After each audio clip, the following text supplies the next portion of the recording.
البدع والأهواء، أهل البدع العقائدية وأهل البدع السياسية.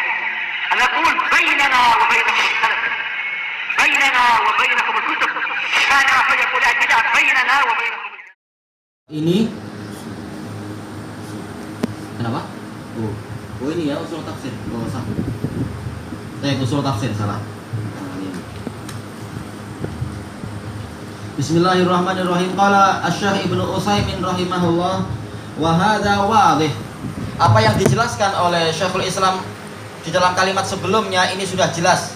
Ahyanan yamurru alaikal hadits wa anta ta'lam anna ma'nahu kadza wa kadza.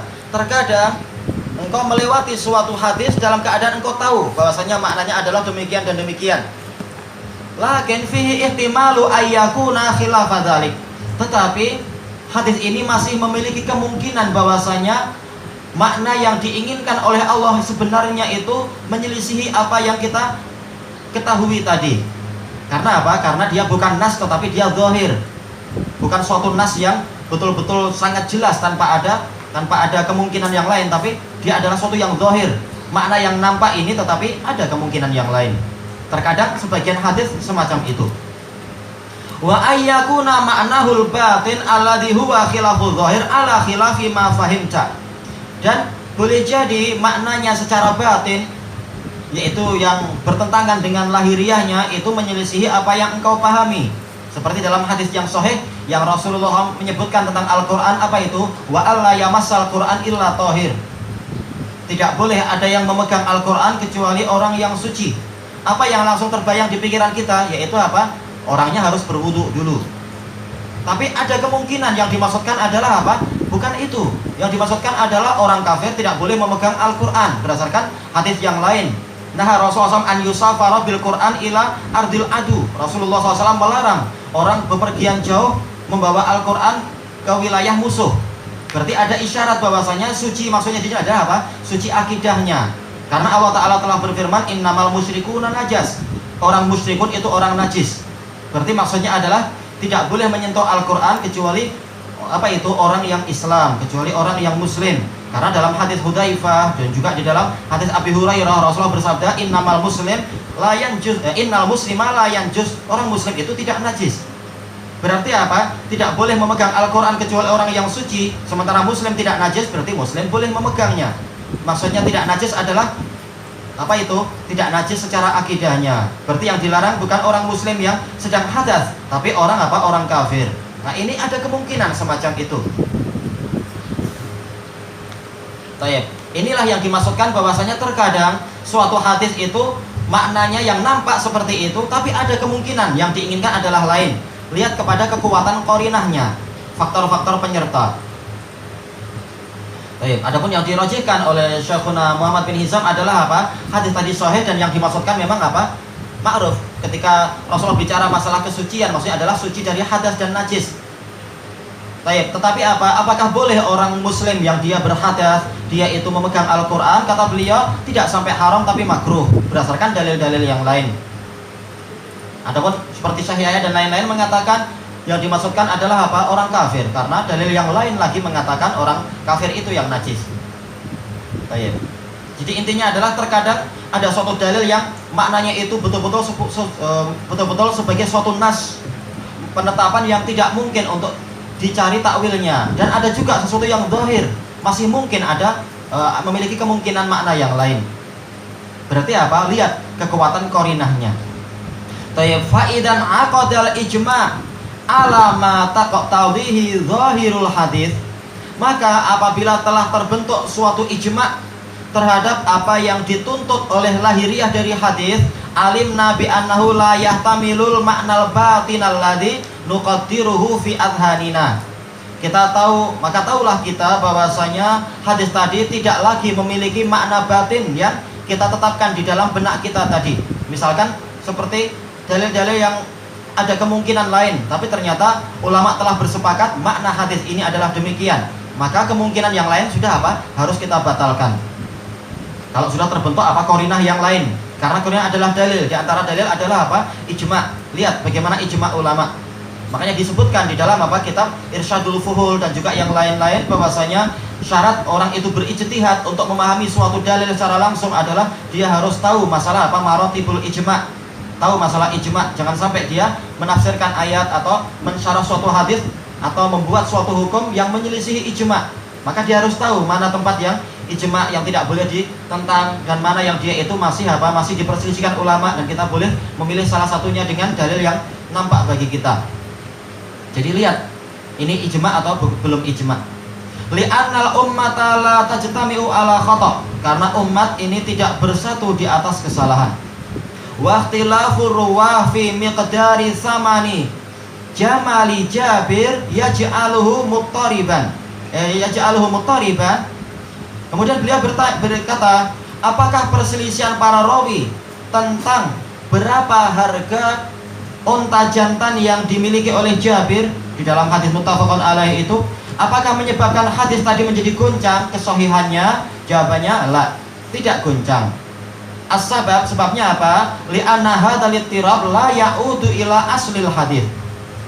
Karena kegoncangan masalah harga unta tadi ini tidak kembali kepada asal hadisnya. Asal kisahnya jelas, cuma masalah perbedaan harga yang diingat oleh rawinya aja. Wa innama ya'udu ila juz'iyatin fihi. Tetapi kegoncangan tadi hanya pada suatu bagian parsial saja, bagian yang bukan intinya.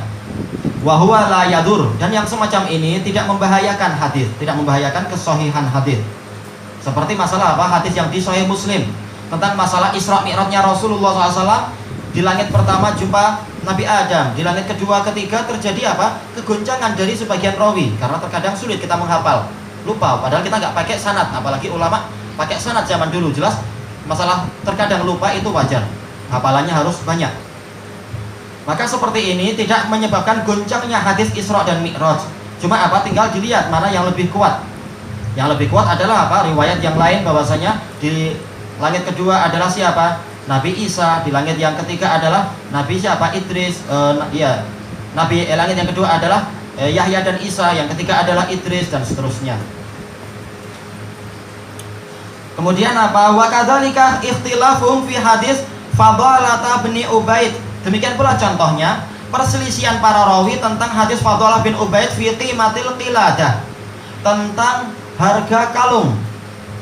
Hadis yang diriwayatkan oleh Imam Muslim, disebutkan lafadznya adalah harga kalung yang disebutkan dalam hadis itu ada 12 dinar. Dan sebagian yang lain mengatakan lain lagi. Disebutkan dalam catatan kaki di sini, perselisihan ini telah dijelaskan di dalam Takhrijul Mukhtasar punya Ibnu Hajar, dan At-Tahqiq untuk Hadisul Khilaf punya Ibnul Jauzi.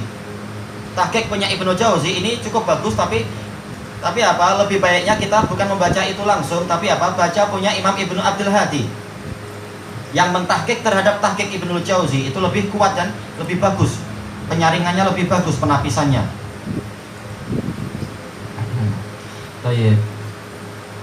Kemudian hal hiya isna asyara dinaron au aqallu au aksar, perselisihan apakah harga kalung itu ada 12 dinar ataukah kurang ataukah lebih. Ini tidak masalah, inti kisahnya betul, tinggal masalah harga. Wa hadza aidan la yadur, seperti ini tidak membahayakan kesahihan hadis. Li'anna hadzal ikhtilaf laisa fi aslil qissah, karena perselisihannya itu bukan pada asal kisah. Baik, qala Syekhul Islam rahimahullah, wa li hadza kana jumhuru ahli ilm min jami'i tawaif. Oleh karena itulah maka kebanyakan ulama dari seluruh tawaif, yaitu kelompok-kelompok mereka bersepakat anna khabaral wahid idza talaqathul ummah bil qabul, berita satu orang kalau dia itu disambut oleh umat dengan penerimaan, yaitu umat telah sepakat menerima hadis itu, tasdiqanlah, untuk membenarkannya, au amalan bihi, atau mengamalkannya, annahu yujibul ilm, bahwasanya dia itu mengharuskan ilmu.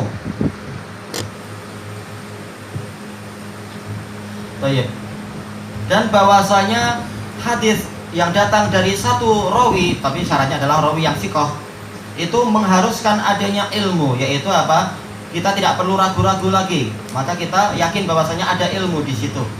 Kalau apa? Berita satu orang itu telah apa? Telah disepakati oleh umat ini untuk diterima. Wa hadza huwa alladzi dzakarahu al-musannifun fi usulil fiqh. Dan inilah yang disebutkan oleh para penulis tentang usul fikih min ashabi Abi Hanifah wa Malik wa Syafi'i wa Ahmad.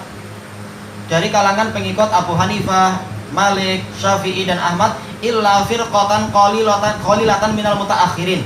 Kecuali satu kelompok kecil dari kalangan mutaakhirin, ittaba'u fi dzalika ta'ifatan min ahlil kalam. Di dalam masalah itu mereka mengikuti sekelompok ahli kalam, mengatakan hadis-hadis di Sahih Bukhari itu tidak menghasilkan ilmu, tapi cuma sangkaan saja. Walaupun sudah disepakati oleh umat untuk menerima hadis di Sahih Bukhari dan Muslim. Ini ucapan ahli kalam. Sebagian saja, sebagian dari ahli kalam. Demi apa? Demi membatalkan sekian banyak hadis-hadis tentang apa? Tentang sifat-sifat Allah dan masalah azab kubur, juga masalah apa? Isra Mi'raj, masalah mizan, timbangan di hari kiamat, masalah sirat, jembatan yang ada di atas neraka dan seterusnya itu. Ini adalah dari sebagian ahli kalam. Baik. Walakinna katsiran min ahlil kalam, tetapi banyak ahli kalam au aksarahum, bahkan mayoritas ahli kalam yuwafiqunal fuqaha wa ahlul hadits was salaf.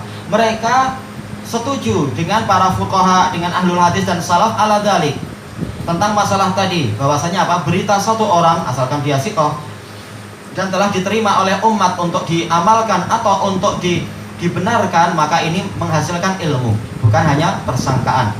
Wa huwa qaulu aktsaril asy'ariyah, dan ini adalah ucapan kebanyakan asy'ariyah, ka Abi Ishaq wa Ibni Fawrak.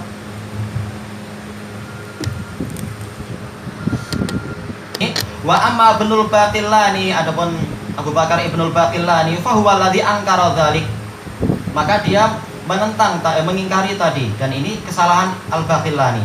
Wa tabi'ahu mithlu Abil Ma'ali, dan yang mengikuti dia adalah Abul Ma'ali, juga salah dalam masalah ini, mengatakan berita satu orang walaupun siqah, walaupun diterima oleh umat, maka dia tidak memberikan faedah ilmu, cuma apa? Faedah keraguan saja, persangkaan. Wa Abi Hamid wa Ibnu Aqil wa Ibnul Jauzi wa Ibnul Khatib. Ibnul Khatib maksudnya adalah bukan Al-Khatib Al-Baghdadi, tapi maksudnya adalah Fakhruddin Ar-Razi. Wal Amidi wa nahwi haula, dan yang seperti mereka. Al-Amidi kita sampai sekarang nggak suka untuk nukil buku-buku dia, walaupun dia ulama besar dalam usul fikih, karena disebutkan di dalam biografi dia, biografi kalau nggak salah di Syiar Alamin Nubala itu, muridnya merasa ragu. Sekian tahun lamanya nggak pernah lihat syekhnya itu sholat di masjid. Kalau sehari dua hari mungkin lah ada udzur, tapi sekian tahun. Tapi kalau mengajar usul fikih semangat. Bahkan apa, sebagian merasa ragu, karena kita ziarah ke rumahnya pun kita nggak pernah lihat beliau sedang sholat. Akhirnya apa? Ketika syekhnya sedang mengajar, muridnya kan ribuan. Nah, murid yang paling dekat dengan dia membawa tinta di kakinya, dioleskan di kakinya. Dia sedang sibuk ngajar, nggak sadar kakinya diolesi oleh muridnya, diolesi tinta. Muridnya pengen tahu, ini saya sholat nggak sih? Hari berikutnya dilihat, padahal tintanya kalau kena air hilang, ternyata nggak hilang. Nah, akhirnya dia dicurigai memang nggak sholat. Alhamdulillah. Maka nggak layak diambil, walaupun banyak dinukil ucapannya dalam usul fikih. Ini Al-Amidi, padahal julukannya adalah Saifuddin, pedang agama. Ya, kalau pedangnya untuk menusuk agama jangan. Wa nahwi haula, dan yang seperti mereka.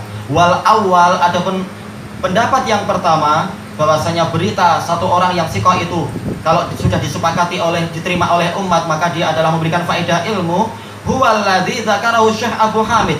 Inilah yang disebutkan oleh Syekh Abu Hamid wa Abu Thayyib wa Abu Ishaq wa amsaluhu min a'immati Syafi'iyah, dari kalangan Imam Syafi'iyah. Ini adalah pendapat mereka, dan ini yang betul. Wa huwa alladzi dzakarahu Al-Qadhi Ibnu Abdul Wahhab, Qadhi Abdul Wahhab wa amsaluhu minal Malikiyah, dari kalangan Malikiyah. Wa huwa alladzi dzakarahu Syamsuddin As-Sarkhasi, yang dijuluki sebagai Syamsul A'immah itu, wa amsaluhu minal Hanafiyah. Baik, wa huwa alladzi dzakarahu Abu Ya'la wa Abul Khattab wa Abul Hasan Ibnu Zaghuni wa amsaluhum minal Hambaliyah. Jadi inilah pendapat-pendapat yang benar dari para a'immatul madhab. Baik, ilahuna wallahu a'lam.